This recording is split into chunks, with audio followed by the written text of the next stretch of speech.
Namaskar. Welcome to the 6th episode of Satya Samvad. Corruption is bankrolling with moral bankruptcy.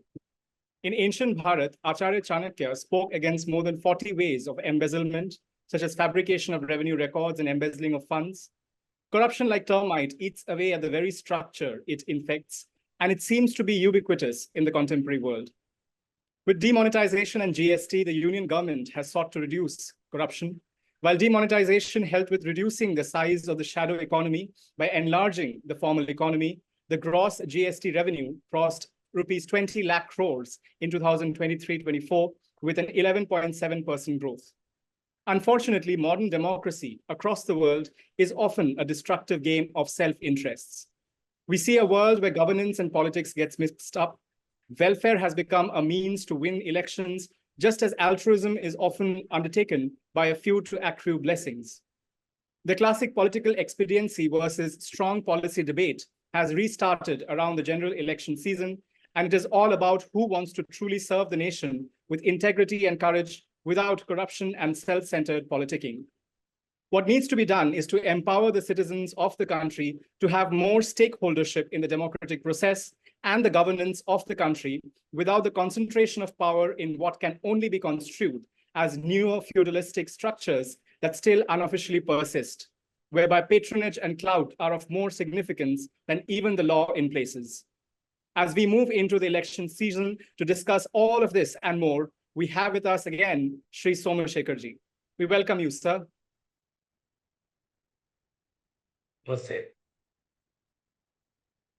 So, sir, our Prime Minister says that this election is a fight between those who are against corruption and others who support corruption. The Aatmanirbhar Party was formed by members of the India Against Corruption movement with a mission to make Bharat corruption-free. I understand that you were also at the forefront of the Anna Hazare campaign at that time. However, today we see the Enforcement Directorate having put the Chief Minister of Delhi, Arvind Kejriwal, in jail. Citizens were fed up of the slew of corruption scams by the UPA regime in 2014, and demand for Jan Lokpal had reached a feverish pitch around that time. Ironically, both Arvind Kejriwal and Congress seem to be on the same side as we speak. How serious is this issue?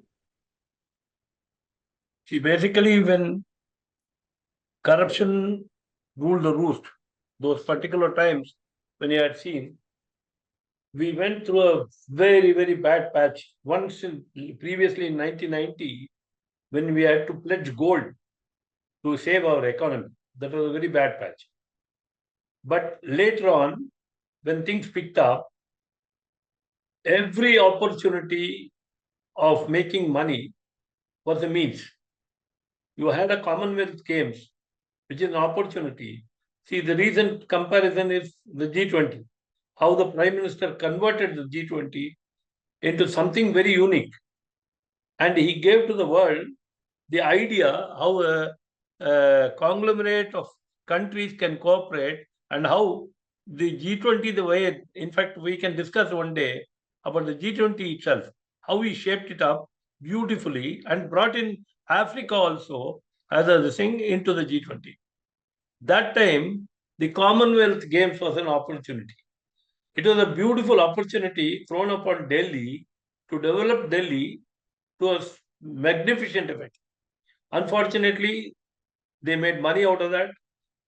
Very poor products were put into that whole thing. It blew up and it became a very big scam. Subsequently, 2G auctions. There was a compulsion of coalition. And Congress party, unfortunately, in this country, which ruled this thing, it was the single most majority party all the years. So they did not know how to handle a coalition. They were so hell-bent on being superior party and big brotherly attitude that they were forced to come, they were compelled to coalition politics of total compromise. So they would not interfere. There are plenty of, the misgovernance, policy paralysis, everything you found in the 10 years. That's what Prime Minister keeps comparing and quoting. See, for example, in that particular year, if I tell you, you'd be shocked. These are not published in public domain, but a lot of us who follow political scene in India know about it. For example, one minister in Tamil Nadu from the DMK, he did not know anything to read or write. So he had a language problem. And he was asked to handle chemical and fertilizer ministry. He hardly visited the ministry. The whole term, he did not visit the ministry at all. He hardly signed papers. And if you say, okay, that was an obsolete kind of a ministry, nothing much impact could have been. No. Subsequent change, they brought in Anant Kumar into that. Look at the transformation. Anant Kumar brought in patent of neem on fertilizers. It was a huge kind of a development where fertilizers, by doing that, the entire diversion and misuse of fertilizers was stopped. It is the very same ministry which handles pharmaceuticals. And look at what has happened. This Jana Aushadhi Kendras, which is in the country, which gives 30% reduction in prices to the common man, was done during that time. So I'm just giving you a small thing to compare how a ministry that could do wonders was nothing could be done. Then you had a telecommunication minister there who had 160 exchanges in his house, telephones, which is under investigation. Still it's going on. Nothing has happened. You had a 2G minister who made mincemeat of the auction. And if he had gone, imagine in the 2G, 3G, 4G, now we are coming into this 6G generation. He could have made miserable things happen. So when it went to the heights, the zenith, beyond this, nothing more, people could not tolerate. So capturing that, there are two people in Maharashtra. One was Anna Hazare and Aatmanirbhar. He was also one of the very popular administrators and public figure who fought against corruption. So they wanted a face, they took Anna Hazare. So we are all at the forefront. Something had to be done to the nation. And it was a beautiful movement. India Against Corruption was definitely a movement which captured the imagination of the public. But nobody knew Arvind Kejriwal had some hidden agenda in this thing. He took the lead because he was in Delhi. He was very well placed. But nobody knew at the back of his mind, he had such a large game plan, to take away, to hijack the whole plan. Therefore, when it came to the height, when it reached the climax, at that point of time, the Congress never imagined what could happen. The Congress was really in a dilemma because the who is who of society, our Hegde, who was the Lokayukta, one of the leading, Santosh Hegde ji, who was the leading light of the Lokayukta movement. Dr. Kiran Bedi, former Chief of the Army Staff, G.K. Singh, Admiral Ramdas, you name them, all of them were there. The best of people who wished this country should not go into the thing, sort of a freedom movement. And we all gathered together. They could not diffuse the whole thing. They did so many kind of internal. It came to such a pass that second time when Anna Hazare sat for hunger strike, we were all very peeved. We were all tensed up. Whether it came to the point that Congress was not willing to give up. And that time, it came almost to the extent of the health of the Anna Hazare. Then some compromise had to be worked out, and opposition also. The people like Arun Jaitley, Sushma Swaraj got together. Backseat kind of the thing was done, negotiations were done, and then it was resolved. But in that movement, during that time, one of these, Digvijay Singh, made a passing remark. He threw a challenge to Arvind Kejriwal. Running government is not easy. Come to politics, you will know.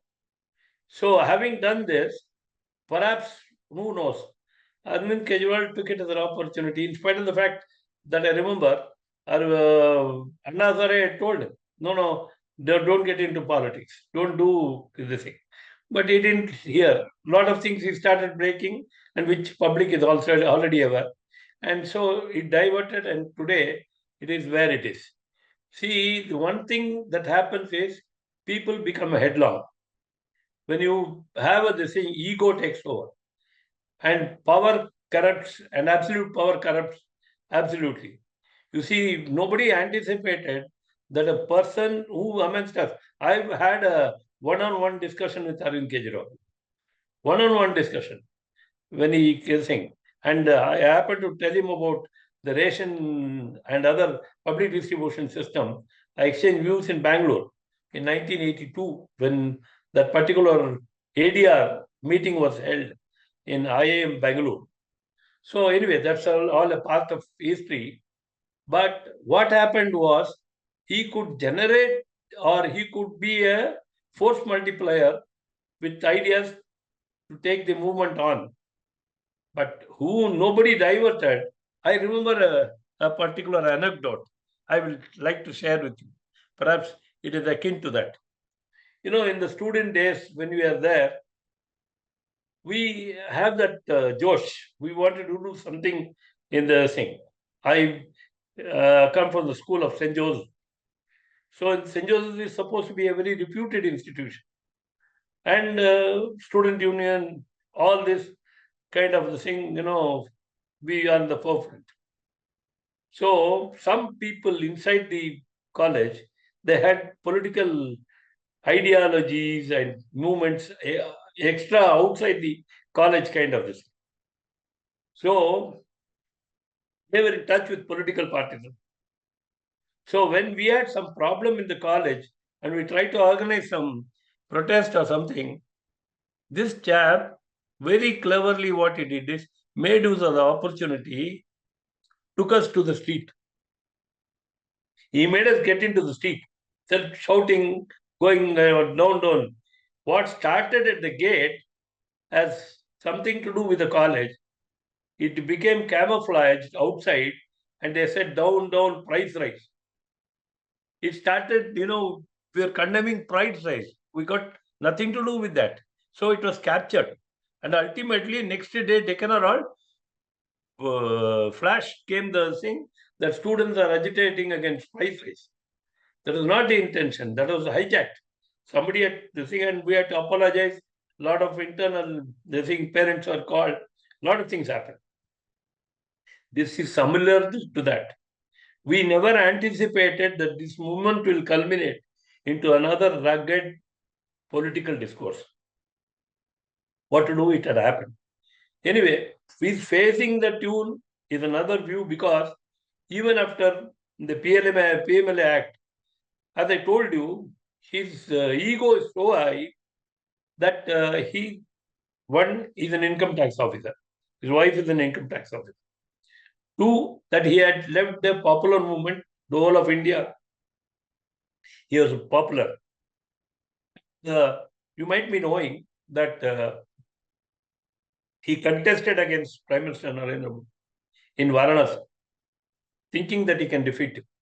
In that whole Hawa, he thought he will defeat Narendra Modi. He had that kind of an ambition. What happened is all history. Now, during that particular time, when he was, having a kind of lot of this particular thing, money started pouring in. Initially, from foreign sources also, people started leaving their job by what he was trying to sell, a dream. And people came and settled down. Even in Bangalore, there are people who worked abroad and came and settled down with an intention to do some social work. They are all stranded. That's a different thing. Now, when you give a person all that he spoke, every word that he spoke, he has turned around. A person 9 times he has been given a summons and he has not answered. And everything he tried to convert it into political thing. And automatically what he's facing today is of his own making. And this will doom the party itself. It is not, see, activism, civil society activism is different. You stay apart, nothing happens to you. You are passionate to your cause, you work for the cause. Today, I am in the civil society movement. I should be very careful. I cannot assume or presume when a lot of people are following me. The leadership has to be all right, sincere, upright, and all that. I know how difficult it is to run an organization, 50-year-old. But you have no responsibility. You do whatever you want and you expect people to follow. That is what happened with Arvind Kejriwal. Unfortunate, he will have a major setback. Nothing can be hidden now. And as you rightly started with an introduction, and that is the introduction that is very, very important, because they had not appointed, the previous government deliberately, they had not appointed an SIT chief, special investigation team appointed by the Supreme Court to go into the corruption thing. Nobody was appointed as a chief. Nothing could be done, even in spite of the Supreme Court saying that. The first job that was done by the new government when Narendra Modi took over in 2014 was to appoint a thing. Justice Shah was appointed as the SIT chief. The first thing. Then, getting Swiss bank accounts, secret kind of the thing put into a cover, given to the government, all that had happened. The pace at which this could not be followed up is because even the judicial system, there is a lot of, too much of the thing.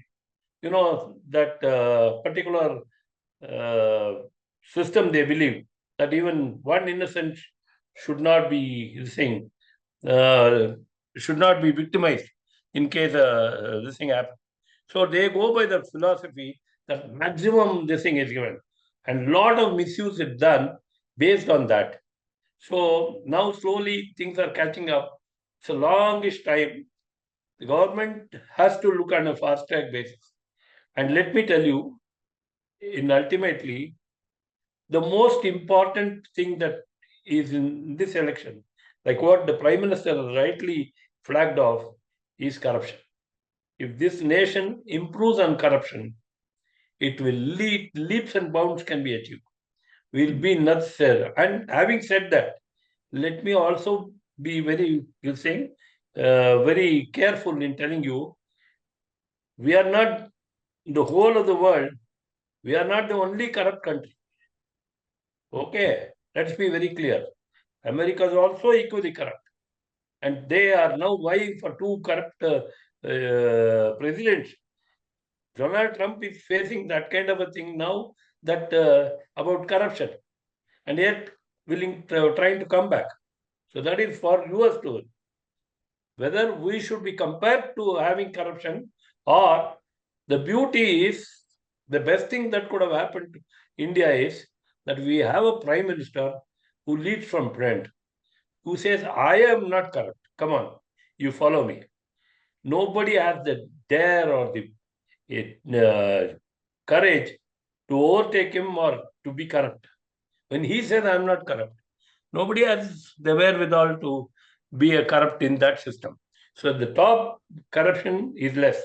And let me share with you one private discussion of one top level administrative officer. He told me that in Delhi, everybody fears, not that he says, mind you, because of the top, not that there is no corruption. There will be delay, there will be this thing, however much the Prime Minister does that. But there is a chase that is happening. People know that he is after them and they will fix. So it is very succinctly done. Corruption is not completely a thing. It needs a lot to be done, which is happening now. So I think this country is poised for a stronger, vibrant the thing. We will be able to reduce the corruption. May not be able to eradicate it for some time to come. Right, sir. And I think there are a few points here which are of importance. One is, of course, that of the manner in which platforming happens, or rather, pertinent points or points that are of relevance to the people are often utilized for, moving into power and consolidating power. So it's not only in India, as you rightly said, but even if you look at, modern history, or even medieval history for that matter, even the ancient past, we have had multiple revolutions, for instance, which have had a certain manner of happening, right, in Europe, for instance, and a few other places. And they went in a very different direction once the people kind of got to power. I mean, the French Revolution comes to mind, of course. And then you have the Russian Revolution as well, and various other such incidences. Now, the point that comes to mind, or the question that must be addressed, is that it is something inherent to possibly the primal instincts that humans have, which is obviously greed for one, right? And a certain manner of insecurity about power, as well as various other elements which are out there. So we are now striving towards seeking to be Vishwaguru, or, leading the way, civilizationally speaking, with the values that we espouse. How do you see us kind of moving in a direction whereby this ubiquitous kind of element of power grabbing, of power consolidation, right, which is done with deceit in mind, right? Because especially when it comes to democracy, it is very difficult to have vivekam, which is discernment, right, or discrimination between who comes with what kind of intent. So obviously in the UK, for instance, there's a movement which is to do with more participatory democracy, right, where it is issue based essentially, and people have more of a say. There is also the demand for the right to recall, right? When you have the right to take back a certain candidate or a certain elected representative, if they are going against the broader kind of consensus of the people. So there are such kind of aspects that are going on the political side. But if one were to kind of decentralize it and bring it to the individual, how do you see us as a nation, as a civilization, possibly leading the way in the direction of a decentralized movement against corruption? Brought up two things. One is in between you said right to recall. That means amendment to the Representation of People's Act has to be done. So that brings us to the point that there is reforms required in the election process, which is the first thing. We have come a very long way from the way the elections are conducted, and I can definitely tell you in confidence, because I've studied a lot of countries' election process and all. And India stands out as number one in conducting elections, really in a democratic, in the most democratic, equal kind of an opportunity. Immediately, if I were in a panel discussion, some 4 people would have jumped on. The issue is simple. You see a kind of reforms that we have silently brought up inside the election machinery. From the time that booths were being captured, you don't find any booths being captured now. You don't find proxy voting, massive proxy voting. It is very interesting to hear today in one of the candidates in Hyderabad, who is contesting against one of the very prominent 4 times MP. I'm shocked. She was revealing that almost 4 to 5 lakh votes are cast every time to that gentleman proxy. And how did he do that? He says he has corporators who are having the election booth in their house. They conduct the election booth inside their house. And she has been picked up. Now she is the candidate of the BJP anyway. Now she is bold enough to challenge the whole system. Now, proxy voting will evaporate. Electoral identity. Everybody has a epic card. And mind you, again, let this go into the people who are saying this. Election Commission does not have its own staff. It conducts election in the country. This itself will be a PhD for students. The Election Commission does not have, it has a minimal staff into that. It depends on the corporation during the election and during various kind of things. It depends on other departments to conduct its affairs. And what a marvelous way they have conduct. You can't conduct during festivals. And festivals are diameters. Plenty of the thing. Different religions, different regions, different kind of thing, local, national, every other. They should see that the election date does not coincide during that. They should see whether the monsoon and other kind of things do not happen during that particular time. They should see that the manpower is available for movement of security everywhere. Maximum security where they require security. It's a huge exercise. And that exercise, the way they have accomplished, one by one, the AP card, to avoid proxies, booth capturing, completely off. Then they have introduced the electronic voting machine. The kind of how they have stifled the people who wanted to grab power. The way they have tackled this particular issue, how beautifully they have done. And independently. It is subject to scrutiny of the courts. They attributed and all that. Let's keep politics aside. 40 to 42 times the opposition has gone to the court. They have produced it in the court. The court has, of late, has done a very good thing that enough is enough. If you go to the court,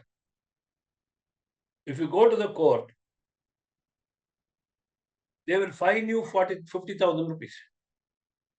Now, no more all this hula making fun cannot happen. There has to be a limit. That means what? They have achieved the ultimate of proving that this is a scientific method of doing elections quickly. Now that is done. So what else is left? The giving of money, that they are closely watching the distribution of money, purchase of votes. They have done beautifully. I am part of that particular thing that is done with the civil society. I participate. That is why I am saying this. That is why of late, if you find, voting percentages have gone up. 60-70% is the voting percentage in most of the areas. I think it could be more, but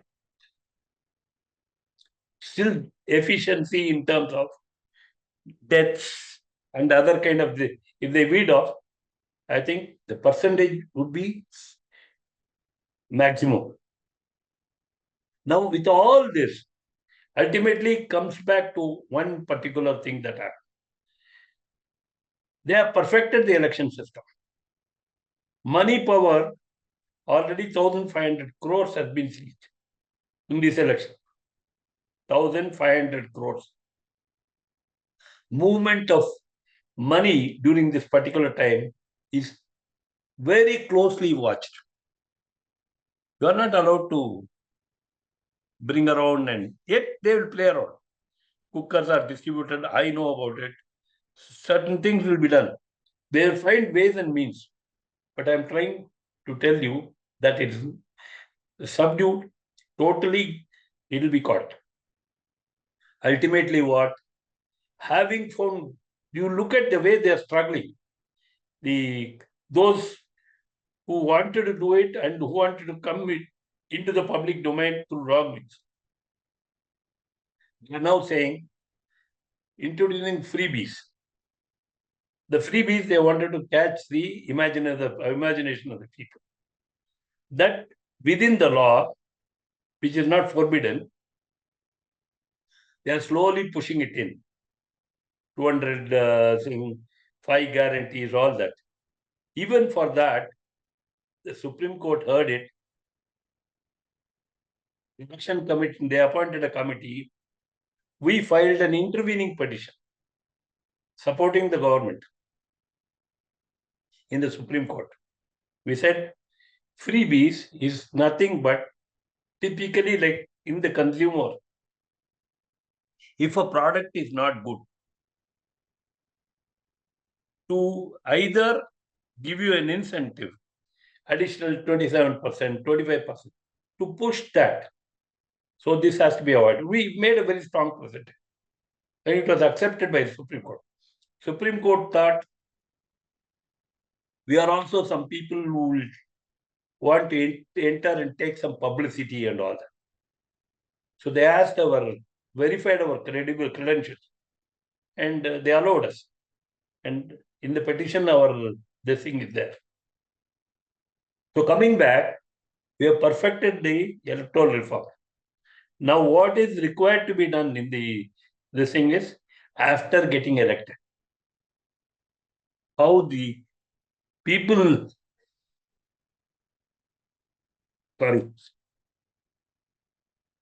how the people shifting parties are to be stopped. That particular thing, if it happens, which we are coming up to that, then I think the nation would have done basic foundation of a democratic system. Once this is handled, the other things automatically become easy. For example, the parties don't submit thing. Once upon a time, I remember 30 years back, you just have to decide. Dr. Mrittunjoy will get a ticket. You can straight away go file it. You can't do it today. You have to have a pota. You have to fill up a lot of forms, affidavits, and all that. Declarations. Now, it's being introduced. It may be easier now. They'll start tightening it up.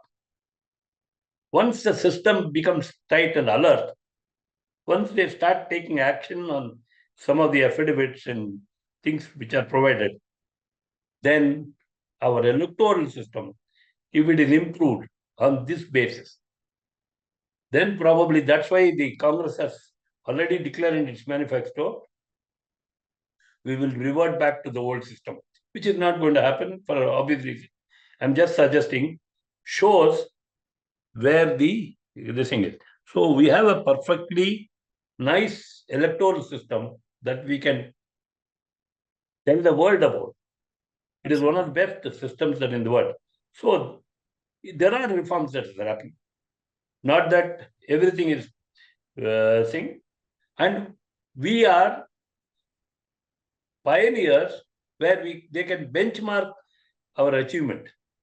We can be quoted upon. People, if they start studying it, they can follow us.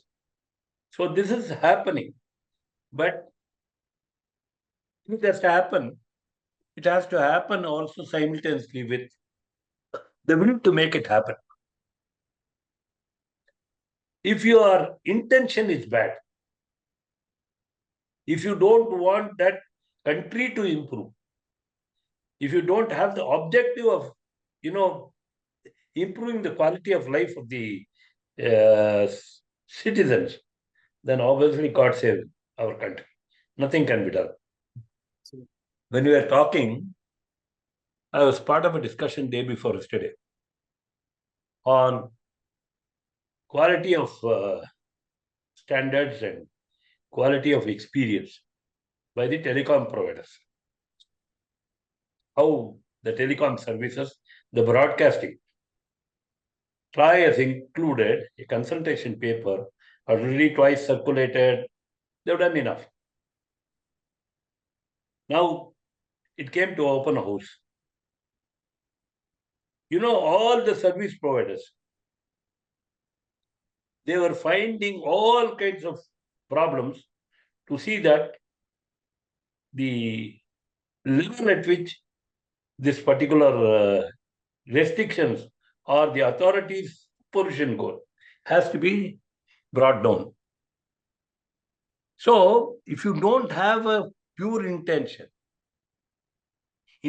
to serve, intention to do ethical kind of work, you'll find all this. So, that ethics actually is the character that one has to imbibe in the nation. And that character building is very, very important for this country. And that has to come through the mass education. That education system itself is undergoing a transformation. National education policy has come. It will happen.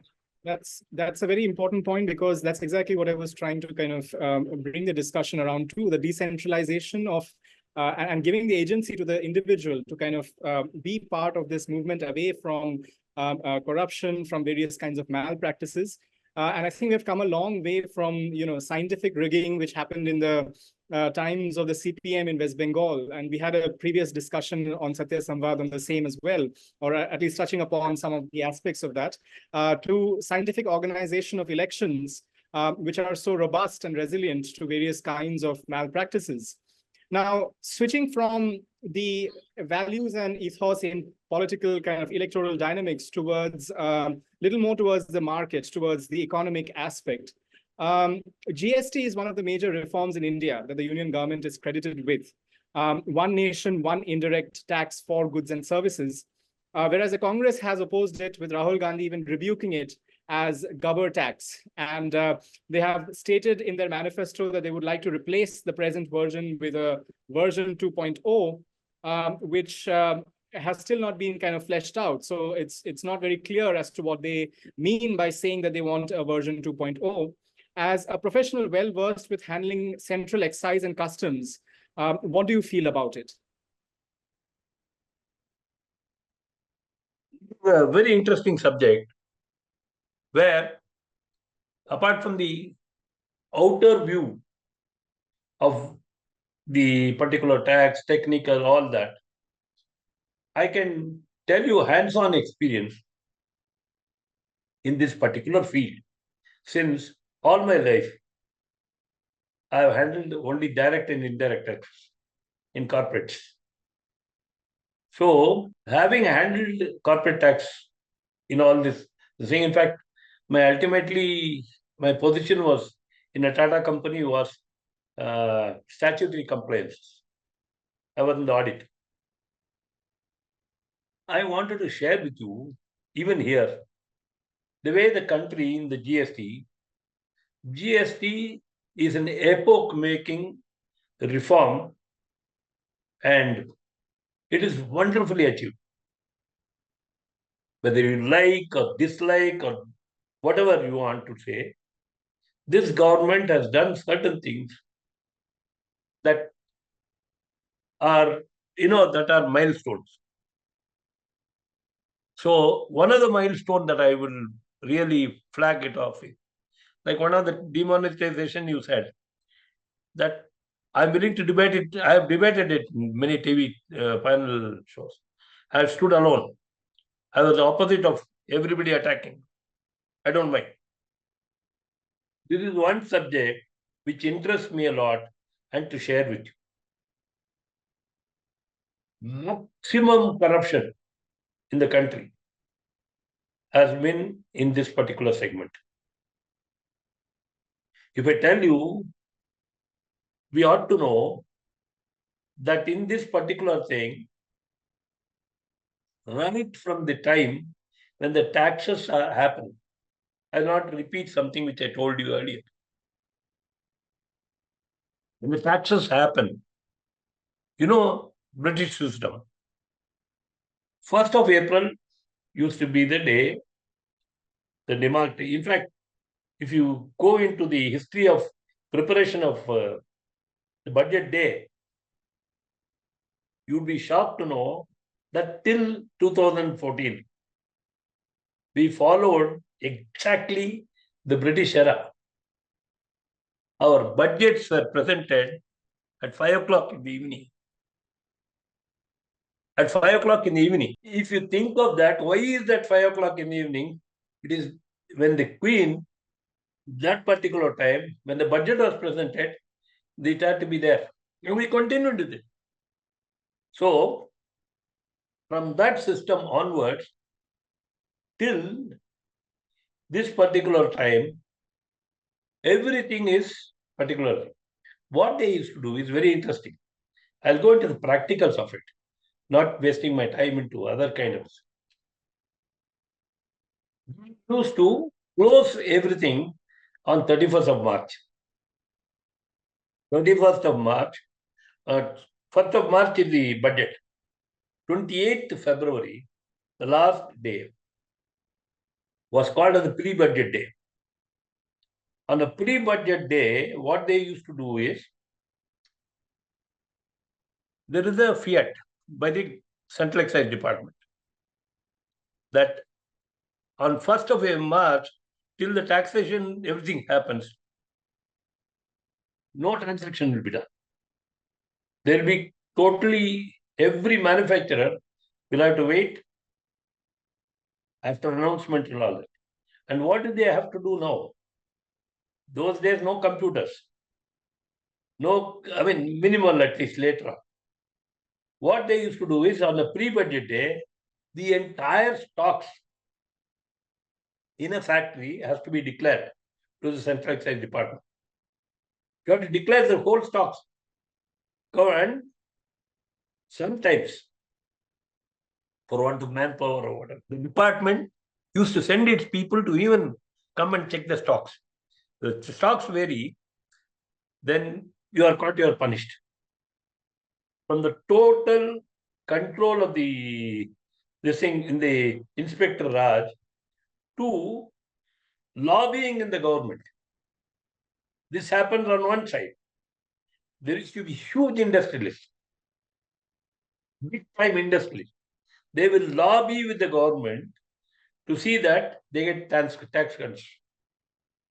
And I'm willing to challenge it publicly that some clever industrialists, what they used to do is, they used to literally write down how the tax has to be, so that it will not be applicable to any other company, but this. Beautifully written. It used to be worded in such a way, description, contours, everything. That's how this country was being ruled for several years. From that, you have, look, imagine this. It's called, when the goods leave the factory, it is called as the factory gate sale. From the time there used to be a central excise inspector sitting in your factory, you used to have at the factory one small office. It has to pass through him. He has to approve. Obviously, corruption will be there. Then when the truck leaves the vehicle, imagine practical. It is not a company which will do all this fraud. Individual when preparing a gate pass or preparing something goes wrong. Absolutely room for corruption. So from that time onwards to when the factory leaves, there used to be check posts. The check post, you will have huge kind of vehicles standing there. Imagine the petrol, the time wasted, and corruption, massive corruption. Now I'll tell you how that corruption also goes. A Tata company like that, which raises a pakka invoice, if it passes the check post, that fellow says, "Theek nahi, if you have give me this money, I will give you. Otherwise, अरे क्या हुआ? Tell तो क्या?" So what I am trying to say is, all this has been put an end. Today, you have one end this thing. How beautiful it is. Imagine the country's transformation. Not only that, no check post, your e-way bills are coming up, compliance is easy, ease of living has increased manifolds. The manufacturer gives a sigh of relief. There is a clear kind of a thing. And all products are now part of this exercise, except liquor and fuel. That is kept as a compromise. It is there inside the GST, but currently they have agreed, all of them, not to impose it because give some kind of leverage to the states, because still we don't have a prohibition policy in the entire country. We know, everybody knows this very clearly because my friend Arvind Kejriwal is caught in the liquor gate. That is the only room where you can play around and get some money for other kind of purposes like political and all that, corruption. So what happens there is the entire thing has been neatly summarized, brought into one basket, and in that basket you are allowed to trade in, making it very convenient. And today, countries like Tesla, Elon Musk, yesterday, day before yesterday, he has spoken to Prime Minister. It is a USP. You can tell them, look, this is the way the country is. Whether it is Kashmir to Kanyakumari.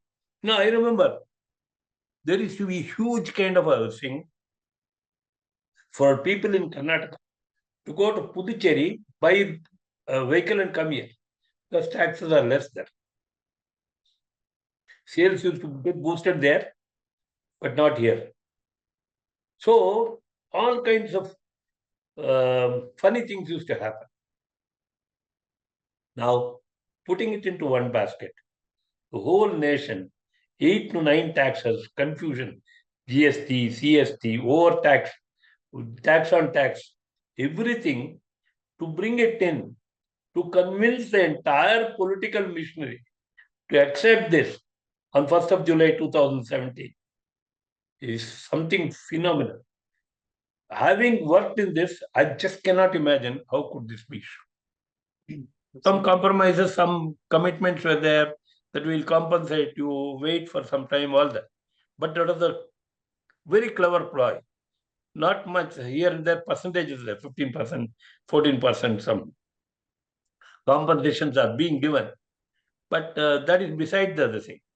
You know, this particular, this month, that is March, 11.5% is the increase in thing. And you mentioned, I think, 1.78 lakh crores, the highest GST has been collected.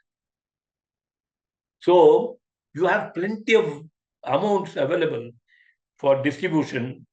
And most important thing that we keep harping on, we keep discussing, is about the democratic part of it. The exercise itself, the mundane exercise, huge kind of budget, tension, what my taxes are going to be, how I'm going to be budgeted tomorrow. That is removed from the public. And who decides the taxes? Nobody will fight them, whatever political statements are loosely made. Effectively speaking, if you sit down in front of anybody, they cannot do anything because they are part of the decision process. The entire finance ministry in the country, whoever it be, they are all represented in taking decisions. And for a very long time, all decisions were taken unanimous. They were had to arrive at a consensus. Unanimously, the decisions were taken. Therefore, GST is one of the best things that could have happened. And credit must go to this Modi government for having brought about this. This, I tell you, if you ask any industrialist of the change that is brought in, I'll tell you they will heave a very big high fire. Because topmost management, they were rattled. Some mistake happens, an inspector can come and haul them up, can abuse them. Those are things which I've seen happening. We used to feel bad, but that's how it is. All that is gone. The Inspector Raj has gone. The freedom to work is there. You can produce, you can pay the taxes and compliance. Now I wanted to raise a small flag in my finishing remark. If in that case you are saying everything is very saying completely honky-dory, that there is nothing, no. Where the compromise comes in is, we are, if given a freedom, it's quite unfortunate, I'm a little tongue-tied even saying this, given the freedom, we are the first people to misuse the freedom. This is a habit. We don't know why we do it, we become a habit. Initial stages, the compliance or the enforcement was very strong. People started, feeling the heat and making a big noise. Some were genuine. Some were, of course, doubtful. So all of them started shouting together. So what happened? The government started filtering it down. Probably a political reason also, because that will become unpopular. And now, because of that, what has happened is, I find that there is slowly GST evasions are also taking place. There is no room under the GST not to make a bill. Because if previously central excise used to pass through the gate, commercial taxes used to come from after collections. So some few taxes used to evade. Now it's not like that. Now if you evade GST, the concrete thing is little huge.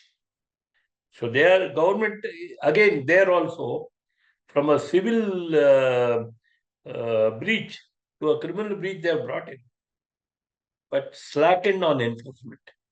That is the unfortunate thing. For example, I'll give you one more example is, you find that Pulla open the e-commerce industry, 70%, 80% discount. 70%, 80% discount. How can you give that kind of a discount?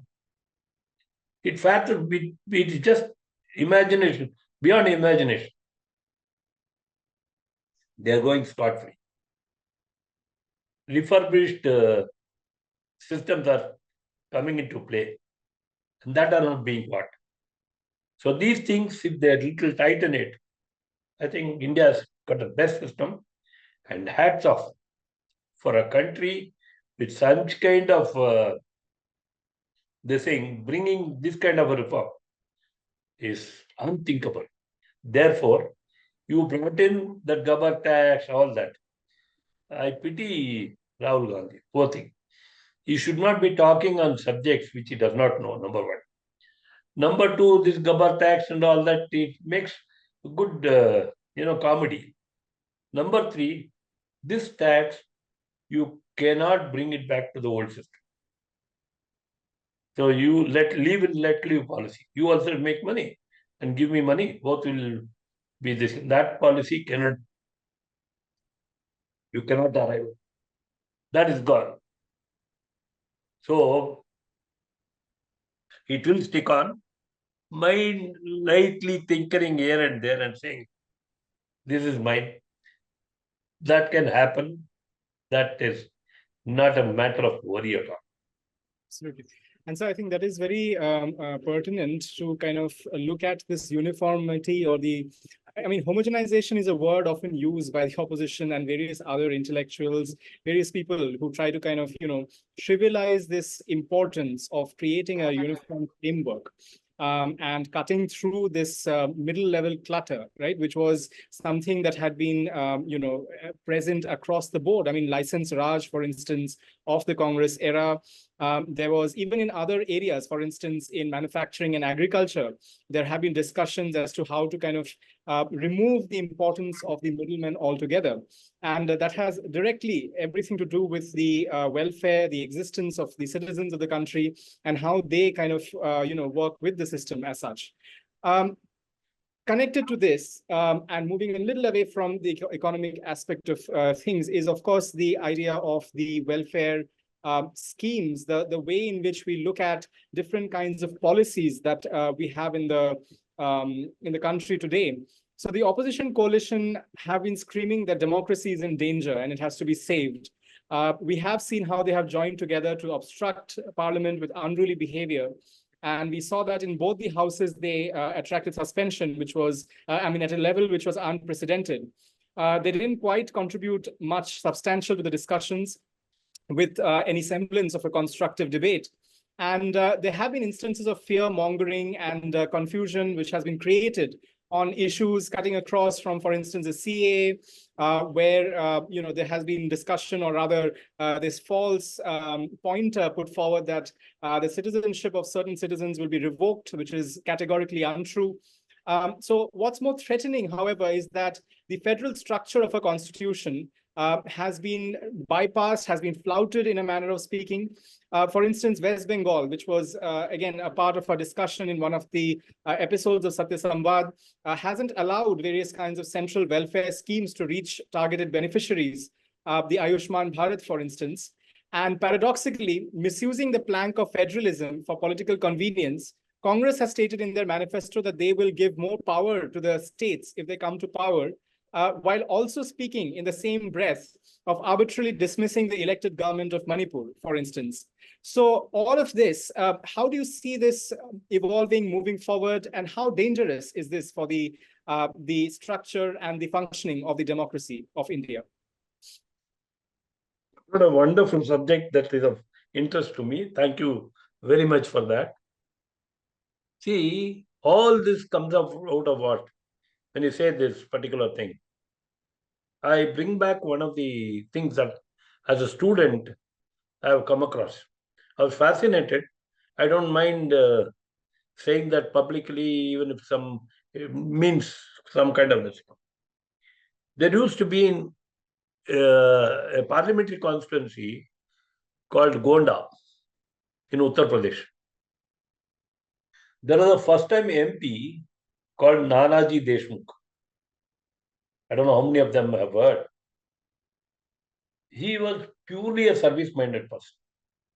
Of course, he belonged to the BJP, that's a different. Being service-minded, he was aghast that there are so many schemes in the country that people don't even know about it. So, he's the one who suggested after 60, retire from politics, serve society, and he started by the schemes. He started for some time a methodology to involve it and reach out these schemes to the public and all that. That is one part of what he could do, which obviously is not institutionalized, and therefore it dies by itself. This is where I wanted somehow this should reach the government. I'll tell you how. All this happens because of the fact that there is ignorance. Add to the fact that in Tamil Nadu, in Singh, you are approaching the beneficiary. All these beneficiaries, the fear mongering that you are saying. What is it that they fear? The government that is doing this good work, if it reaches out to the public would get captivated and we can never come to power. This is the mindset under which these things are being opposed. Now, if you look at that, the government is still, during elections, they come out and say, we have done this Ayushman Bharat, we have done this. See, for example, one of the schemes in Karnataka is to give free rations to 5 kgs to the BPL card holders. Now they have enhanced it to 10 kgs. It's 10 kgs, they could not give the 10 kgs, 5 kgs had to be bought from outside. 5 kgs central government is giving. They are not willing to say it is central government which is giving. They make it their own because economically, it is not feasible for them to show, or they don't have the money to purchase that kind of thing and claim as their benefit scheme, the welfare scheme. Similarly, in the case of Didi, what she does is, she does not want people to believe, get Ayushman cursing, in spite of the fact that it is a welfare scheme benefiting the people and depriving that. Similarly, the Kisan benefit, which is 6,000, hardly anything, but she deprives them. So all this is happening on what score? Because the beneficiaries should not know that anything is done. It is mere politics. How can you break that? The government can do a major kind of, they need not spend any money. Simple as that. As you are aware, the government's mindset or the people's mindset has been slowly attuned to what? They feel that some of the NGOs, truly I am also part of that movement, I also subscribe to that, I agree to that. I'm not saying no. Many NGOs who come in the garb of NGOs, siphon out money, they are worse than political parties. So, but naming or terming every NGO that belongs to that is dangerous. So you have a huge swell of consumer organizations, public spirited organizations. You take out genuine organizations from them, make them work for you. See to it, for example, I'll tell you, what you brought out wonderfully is, this is a very good question. Mamata Banerjee repeatedly says, I haven't got money for MNREGS. Now, Finance Ministry is repeatedly saying, I have given you whatever it is. Gone are the days when, people don't understand what he's talking about. Prime Minister says that are dead people, that the people who are not born. You are giving the money to them. People don't understand what he's talking. See, you need money. For example, we'll take at some point in time about the bonds also. You need money to run the organization. Who does not require? And nobody wants to put their money to do what they wanted to do in this thing. They wanted to take out money from there. So in this bargain, what they try to do is, they want to somehow, MNREGS is there, it is very easy to, siphon out funds. And that is exactly what Rajiv Gandhi said. If I send 1 rupee, only 15 paise reaches to the people. So that thing can happen when you don't have. And for that sake, you cannot employ supervisory, you cannot put everybody into the thing and stop that. That will be expensive. Involve civil society organizations. Involve them in the same verification process, whether it is reaching out or not. And they become independent.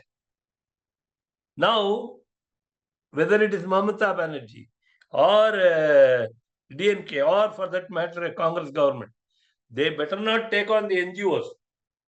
We know how to be independent of them. They can't get the better of us.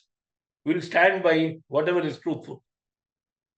That will make them more effective.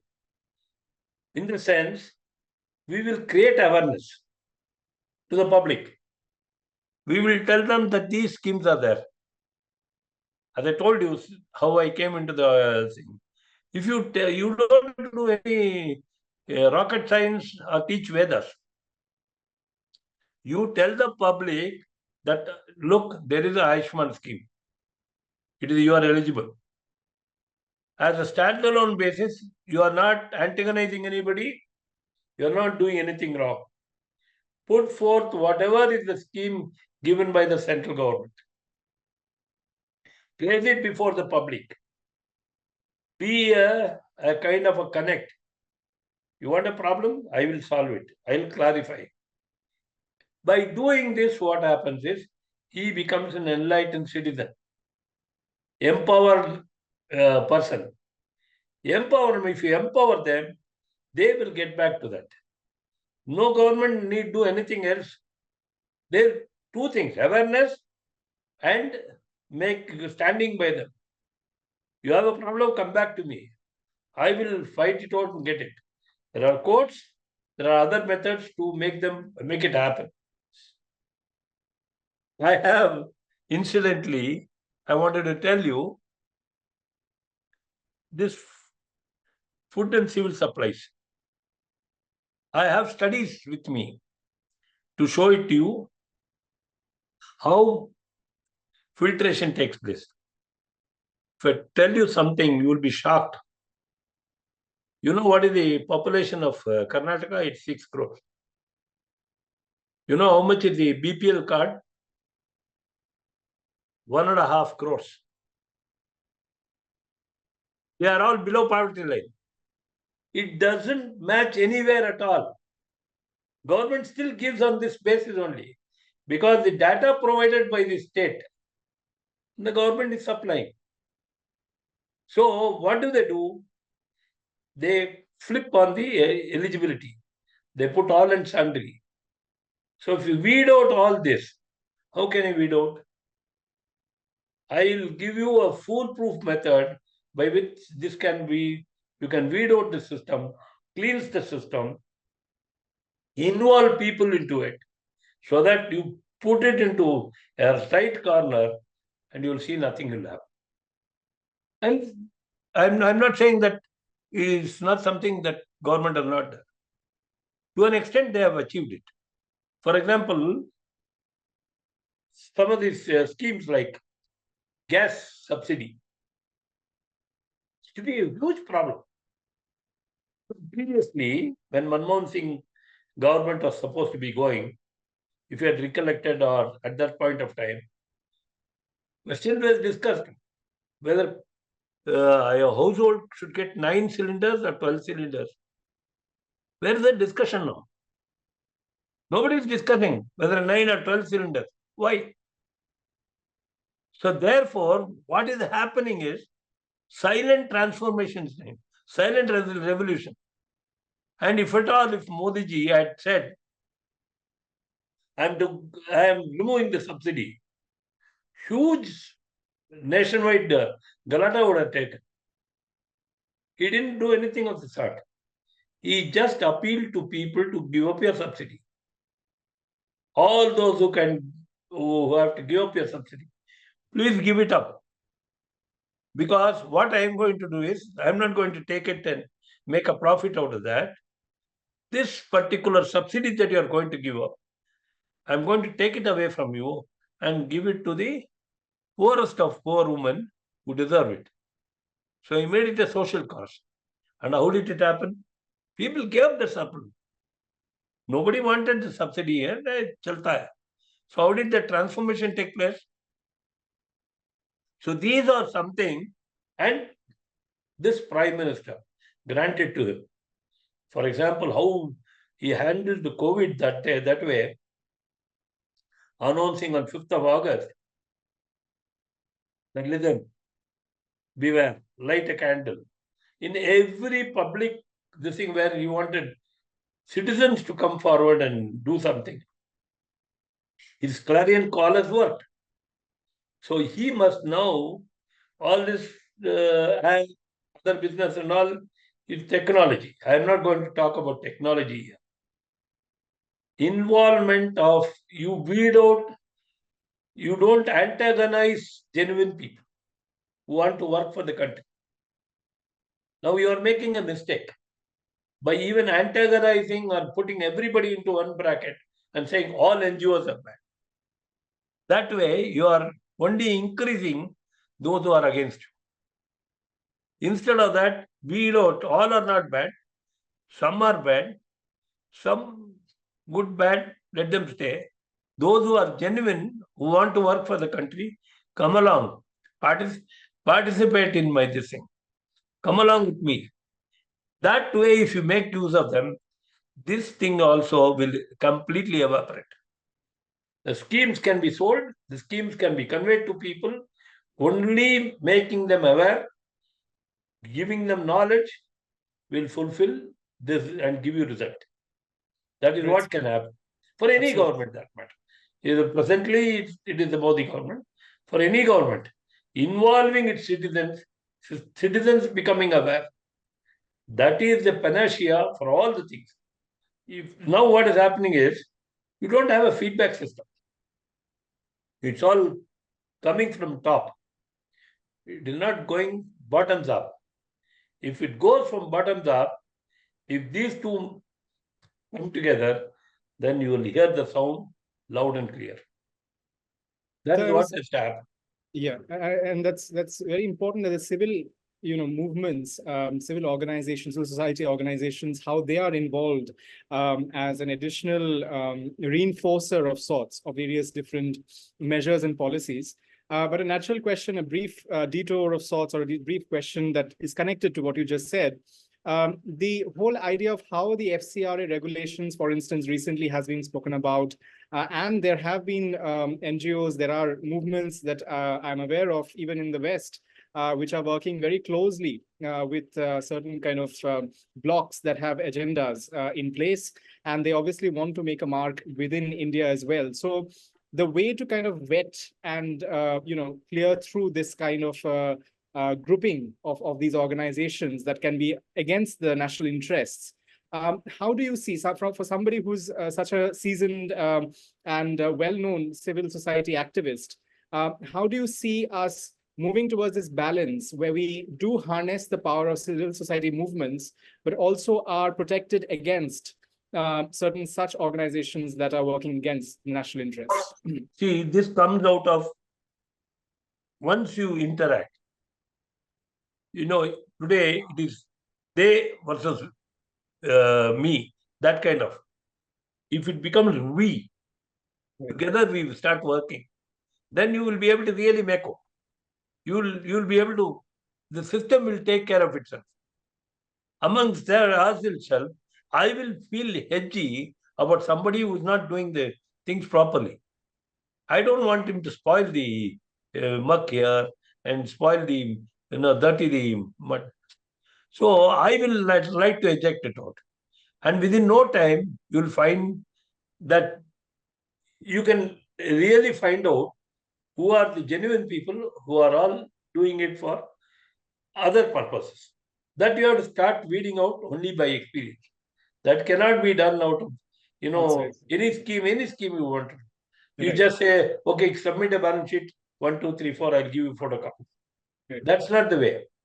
Only after the interaction, when you give them work, see, when you start involving them, their performance can be evaluated. That performance evaluation, when a team is done, you will find automatically is tremendous amount of. See, that is the only thing that strikes me, because how else can you reign in? Can Modi ji reign in Mamata, or can Mamata can be wished off? Both are not possible. I mean, the democratic system both has to exist. Now, the via media is public should not suffer. The public should not suffer. This is the way. Absolutely. You make the citizens, Are Baba, look, you are getting the benefit. Somashekarji in Karnataka is getting the benefit. Agarwal in Delhi is getting the benefit. Our Mrittunjoy is staying in Dehradun is getting the benefit. Why not you? That question, when it comes, he becomes the force multiplier. Right. He will start getting a more and more this thing and ask why I should not get it. That nobody can avoid. Here the question of Modi does not come in. Here the question of government does not come in. It kicks in very nicely because you automatically become a kind of. So it's an organic, yes. Yeah. My object, yes, in the cooperative movement, when I made a presentation long time back, they asked me, one of them, of course, unfortunately, in this movement, when you find there are a lot of leftist organizations, you have to admit. They come with a very sincere mind to work in this particular thing. All that is there. The leftist ideology they work for the downtrodden. They have leave them alone on that. You have to handle that very carefully. But when you do that kind of a thing, what happens actually is, what is it that you are objectively saying? Involving them, because there is no wishing away. You can't throw them off. They are citizens of this country. Right. Their numbers should not increase. So they should be sidelined. They should be weeded out in a very methodical way. That you involve the entire thing. So that is possible in every other way through the cooperative movement. You build the cooperative movement in such a way, you incentivize, you monetize, and make people benefited by that. They will take care of all these fringe elements, I would call, who are trying to trouble and all that. They will automatically vanish. Right. There are methods for that. I'm telling you, beautiful systems available. If we create that atmosphere, I think India will go somewhere else. We have a lot of potentials. Right. So bring the discussion around. You mentioned that, about the way in which we are looking at scientific kind of organization of the elections. And we live in in the age of information, in the technology age. And something which is very close to my heart is the usage or the harnessing of technology for better democratic practices, for improving the democratic experience.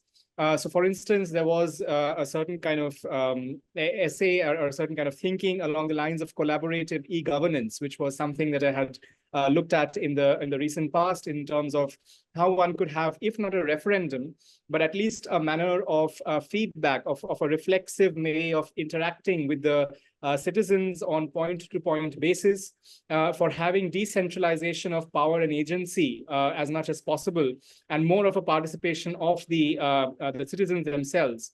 So I would like to know from you, both in the context of representative democracy as it stands, and the exercise that we are moving into the general elections of India in 2024, and the brilliant way in which the Election Commission of India has formulated and is organizing it, as well as the other possibilities, the potential for the usage of technology for better democratic practices, for more dharmic or for more kind of civilizationally founded and moved kind of ways of doing things. How do you see us going forward with it? That, I missed talking about it, but you brought it back in another way. It is wonderful. That is how you were talking about recall of the thing. Yes. And what you are now talking about is how technology has to be utilized. I heard how this government or the political party to which it belongs, the BJP, I cannot claim any authenticity to this, but I am privy to the idea to a very great extent. When they distributed tickets, almost 100 to 100 plus MPs have been omitted from contesting. Yes. They have themselves spooned it. It is not pick and choose and lottery and all that. How did they do it? Internally, they have done 2-3 kind of surveys, which is probably what you are trying to talk about in the e-governance. They have collected information of how popular is your MP. Have you been able to interact with him? Has he worked for you? These kind of evaluations have gone into taking this bold decision that, look, we just have to sit out for this particular match, and we'll see you later. That is one way of looking at it. The other way, I have heard in the US it happens. I don't know how far effective that is now. The governor, our own people in India, Indian people also, they participate in American kind of this thing. How? They have a right to write to the representative. India, with Modi ji's creativity, he can bring that. He can make it in such a way, powerfully, that he can write to our MP on the prevailing bills, the bills that are introduced in Parliament, put it into the public domain. This is going to be discussed in Parliament. And you will be eligible to give your opinion through your representative. Plus or minus, I mean, he wants to take it or not take it and all that is monitored. He's aware that there is an active pressure on him. And people are looking forward to him discussing everything. It is not that one MP who perhaps you know better from West Bengal was paid, posted in several other countries to ask questions. She asked questions by 52 to 60% of her questions were posed by somebody else. Then she claimed that it was not my computer, that inquiry is going on. You make that as this thing. Let the MPs be told that, listen, your opinion also, you have to see how much of participation is being done. I told you how it is evaluated. That to an extent, I feel is not good for the people because for the good for the MPs, because the MPs don't know that you're doing something in your back. Instead, please tell him, you have to be present in all the social media and other kinds. You have to collate and be grounded to the people.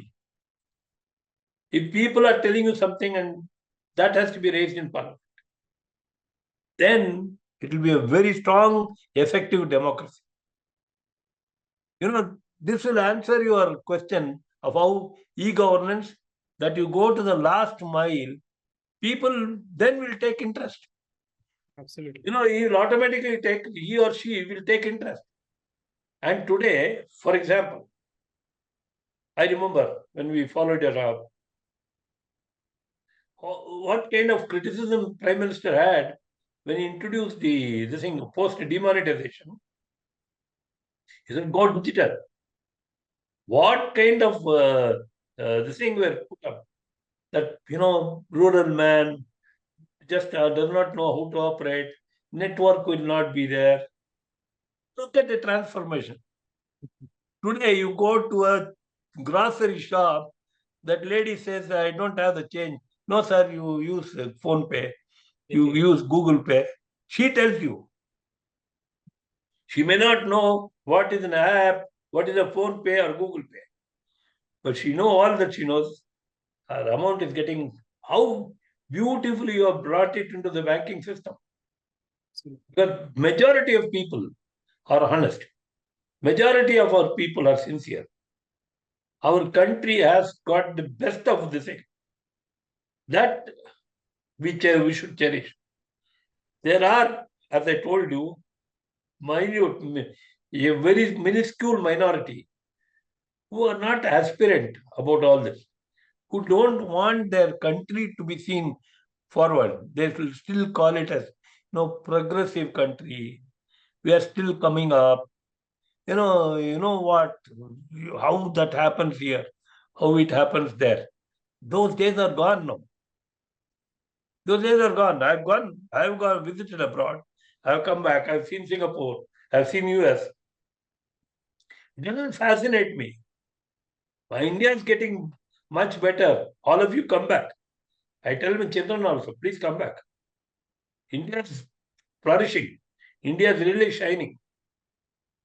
Motivate them. And where we are going to go in the next this thing, I sincerely anticipate there will be leaps and bounds we will grow. I'm looking forward to that. And that is e-governance taking up in a very big way. Young people like you coming up and this thing.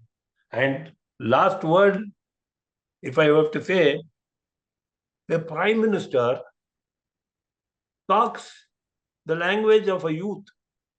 In yesterday's gaming kind of the thing, he has called a few 6-7 people who don't even know that he follows them.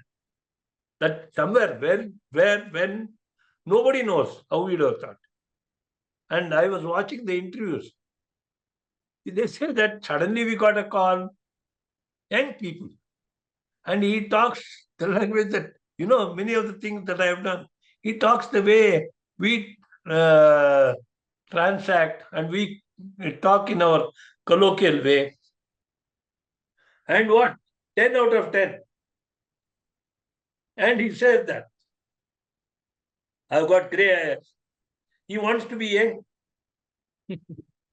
So, if you have an aspirational Prime Minister who can give everything to the nation, make use of it.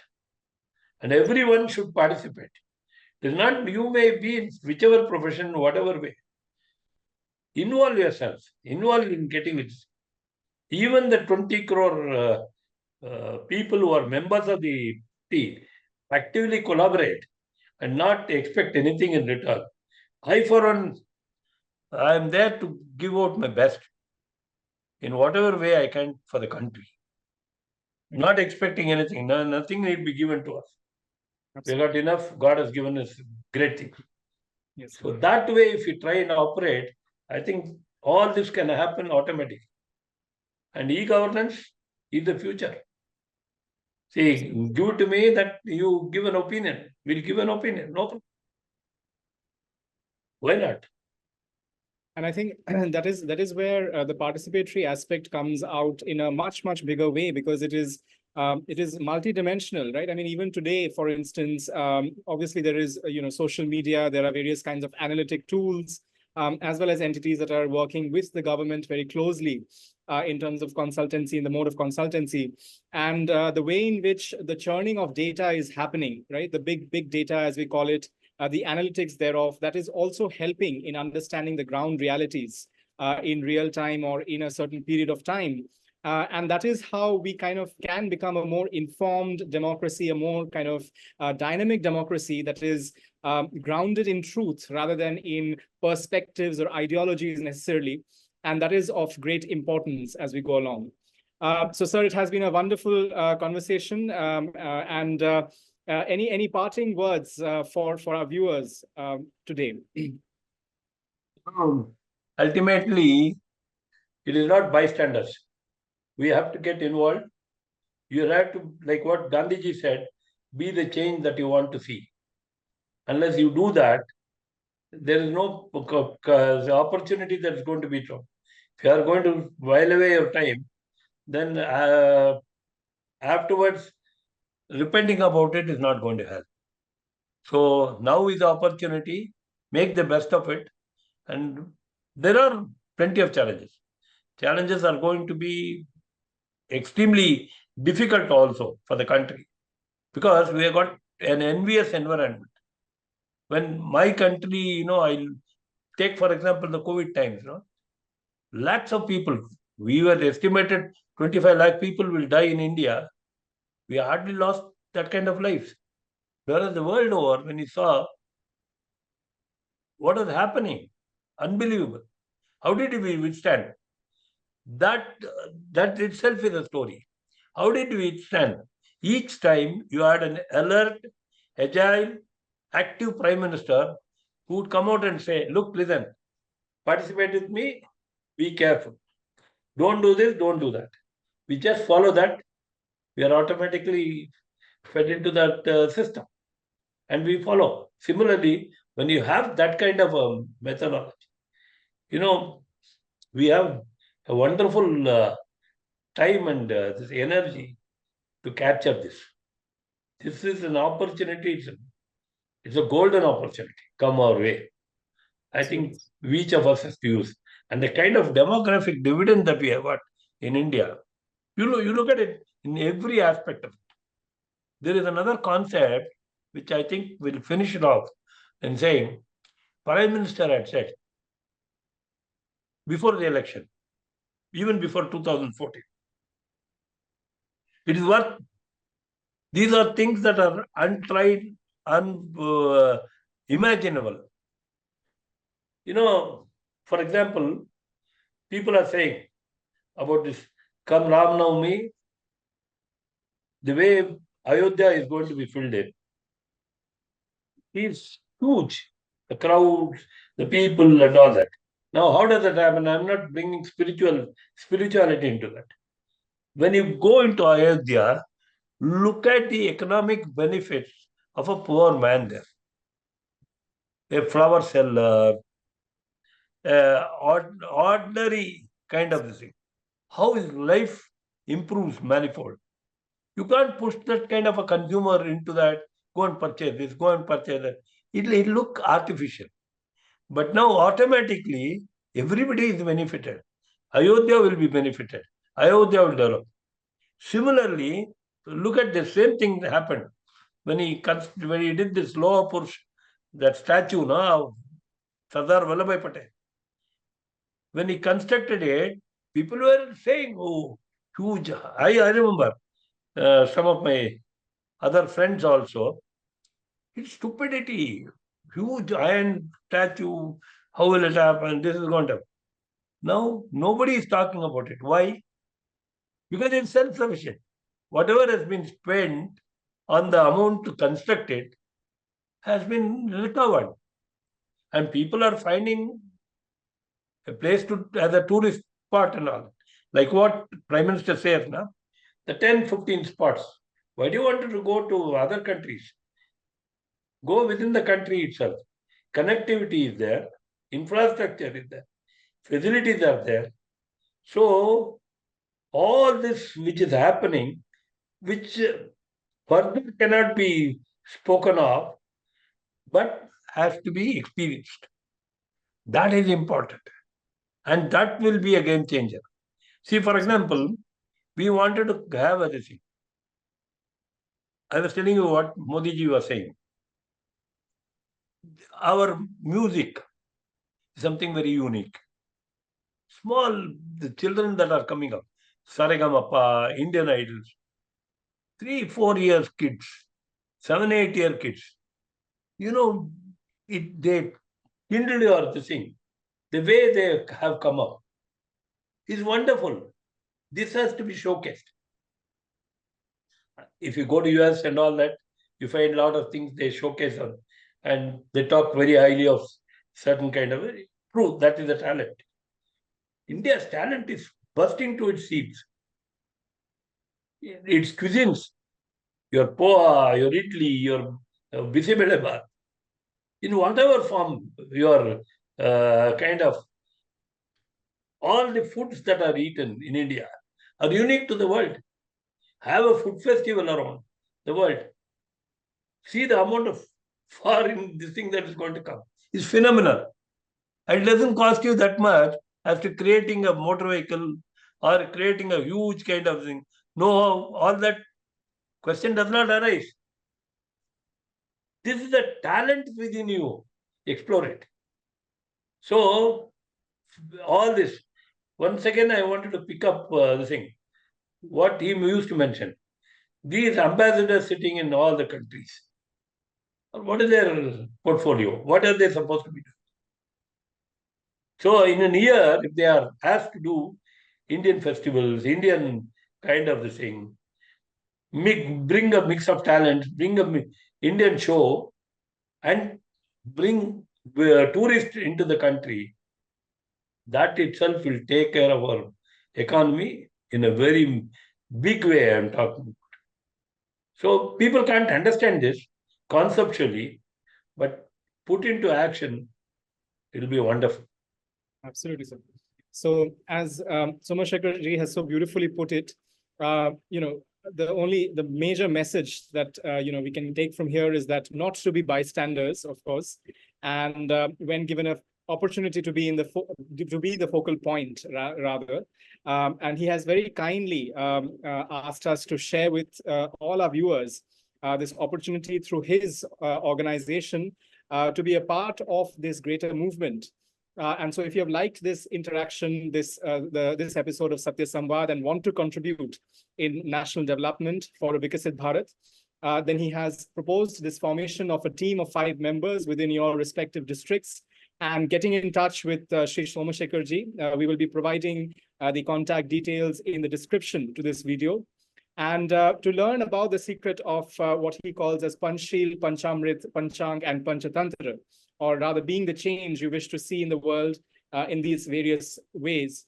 So I would like to close today's conversation, today's rather interesting discussion, with an extension of a slogan, which is not for necessarily political reasons, but rather for a civilizational call to make ours a more democratic nation, a more democratic society, which is that of Sabka Saath, Sabka Vikas, but also Sabka Prayas. So with this, we would like to end today's session of Satya Samvad, and we look forward to having you next time.